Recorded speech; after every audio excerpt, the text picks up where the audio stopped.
Hello, good people. This is Sherry, and today I am reaching back into the vault to get one of my favorite fabric jewelry projects. If you've been following me for a while, you'll know that I love taking ordinary materials and turning them into something fabulous. So today we're going to work with fabric and turn it into jewelry. This project is so simple and easy, but it just turns into something fabulous. And what makes it easy is that you can either hand draw the design or you can use my Sherika templates that make it even easier. So check it out. And stay with me because on the back end, I'm going to share some valuable information with you about how to learn how to make money with your jewelry or whatever your creations are. Hello, good people. Earlier today, I was in Michael's and I showed you that I was picking up some materials, some fabrics that I didn't need to buy, but I bought them anyway.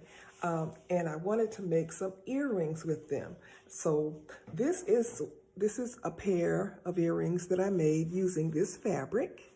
And in the video that I have done for you, I'm going to show you how I made these. These are fabric and leather. And then I also made some others with fabric, some with fabric and leather and some with fabric and paper. So these are with this fabric and leather is inside, and these I made with this fabric, and these are made with paper on the inside. So stay tuned for the video to see how I made these. Hello, good people. This is Sherry. I'm going to show you what I'm working on today. I'm doing an experiment today.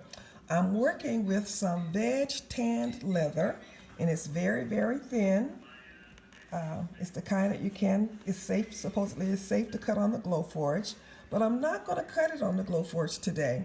I did make a template on my Glowforge. I got a piece of 1/4 inch clear acrylic, and I made this template for this earring that I want to make. So I'm going to use this to trace onto the leather and then cut it. But I want my shape to be just perfect, so I figured I'd do a template.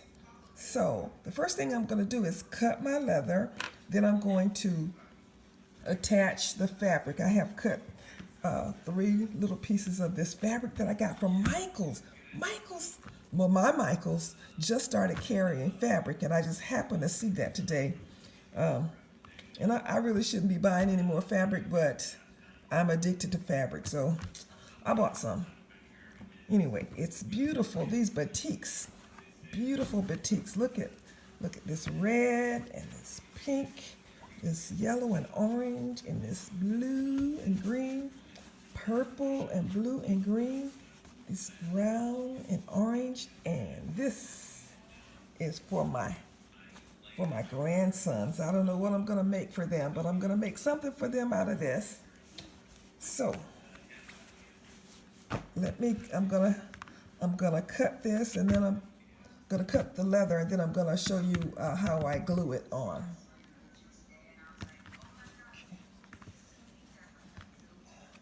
I got some heavy duty leather cutting scissors, so these should do pretty well. Anyway, I guess you don't need to see me cut leather, but anyway, this is how I'm doing it.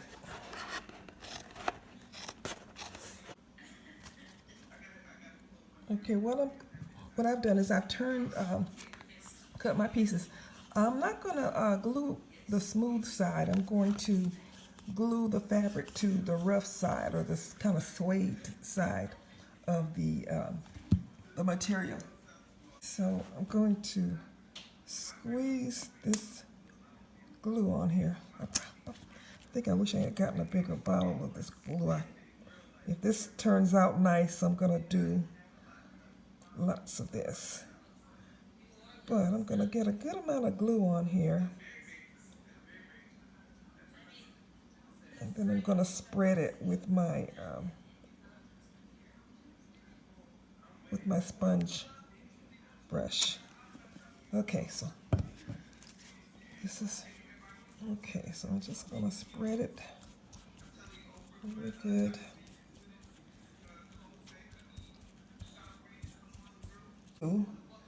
I mean the fabric and the leather. So we could do this because the leather is flexible, and the design that I'm doing is a flexible design. Let me use my credit card to squeegee this down. I'm gonna have to, oh, I don't want it to wrinkle in there. Oh, it's trying to wrinkle in there. Oh, it's trying to wrinkle. So I'm gonna pull that up and smooth it down. Okay. Now, just gonna smooth it down. I'm gonna put it someplace and let it dry.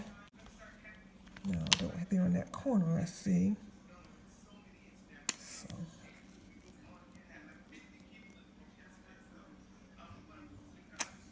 okay. Now, smooth that down.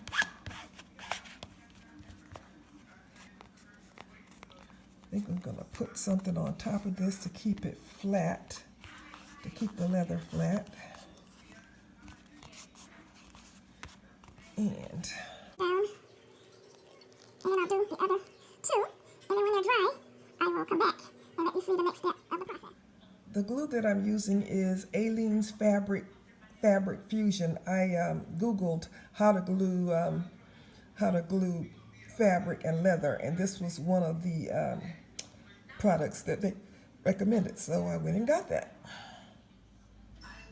While I'm waiting for my glue to dry, I decided that I would paint the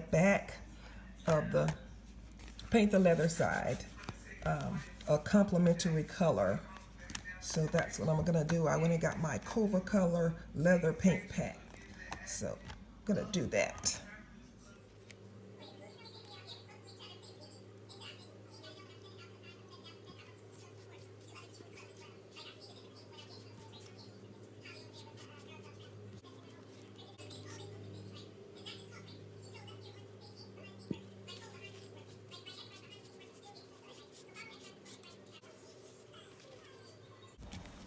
Everything is dry now, so I'm going to use my template to cut my shapes.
After I cut my leather and fabric, I decided to cut fabric and cardstock. And after I cut the fabric and cardstock, I decided to just cut leather in that same shape. I cut enough fabric to cover both sides of a letter-sized piece of cardstock, and then I put Mod Podge on both sides of the paper of the cardstock, and then I applied the fabric to it, let it dry, and then I got ready to cut it.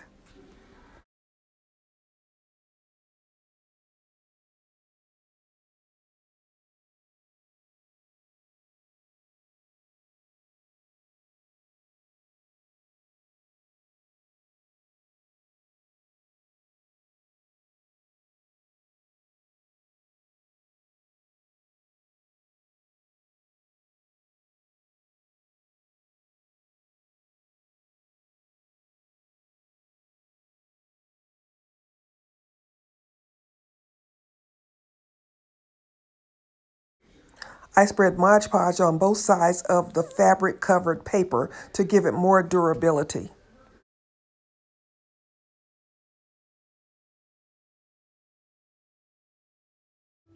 Now I have both sides of the paper covered with fabric.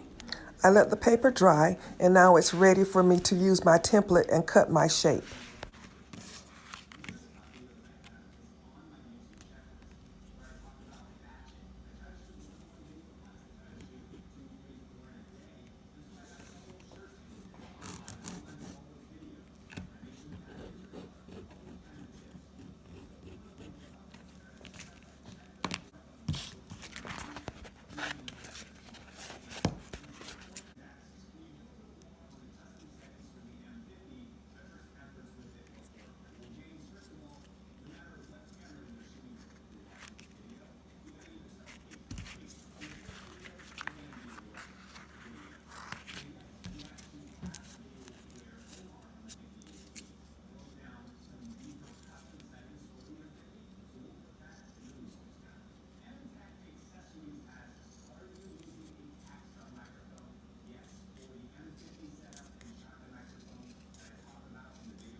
So pretty.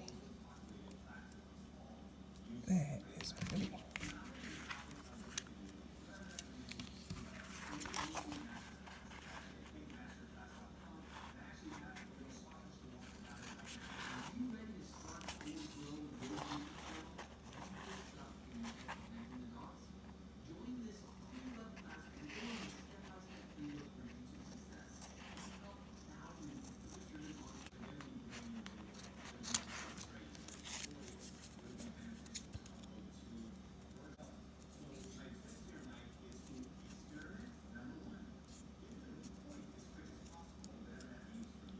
Ooh, that's gonna be so pretty.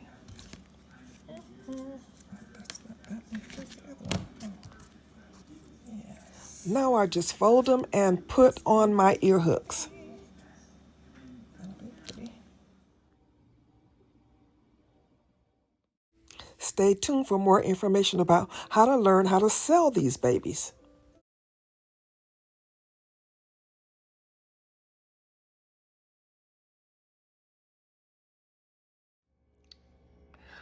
At Sherika Originals, we not only do jewelry tutorials, we talk to you about making money with your creations, whether it be jewelry or whatever. I am really a believer in making what you do work for you. And that's what I do with my jewelry business. I also want to remind you about the templates that we have that really helps making the fabric jewelry much easier because you have a consistent way that you cut. And I have 10 different designs in that template. So check that out. You don't have to have that now. You can use any household items to make some of the shapes there, but it's just easy and consistent.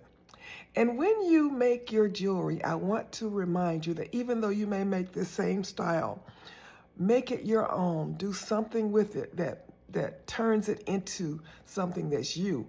I always say when I'm making something that's similar to what someone else made, I put a little sherry on it. So I make it mine, and that's what I encourage you to do. So people will know when there's a piece of jewelry that you made. All right.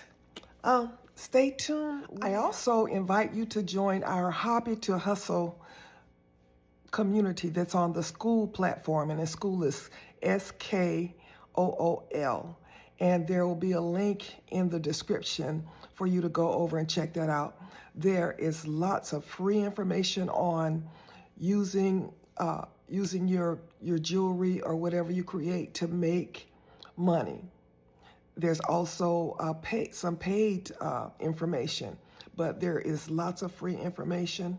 So just go over and check it out. All right, good people, this is Sherry, and stay tuned because we have lots to offer you. All right, good people, give me a follow, a thumbs up, a comment, a heart. Give me some love. All of those things. Subscribe if you haven't. This is Sherry saying, as always, be blessed.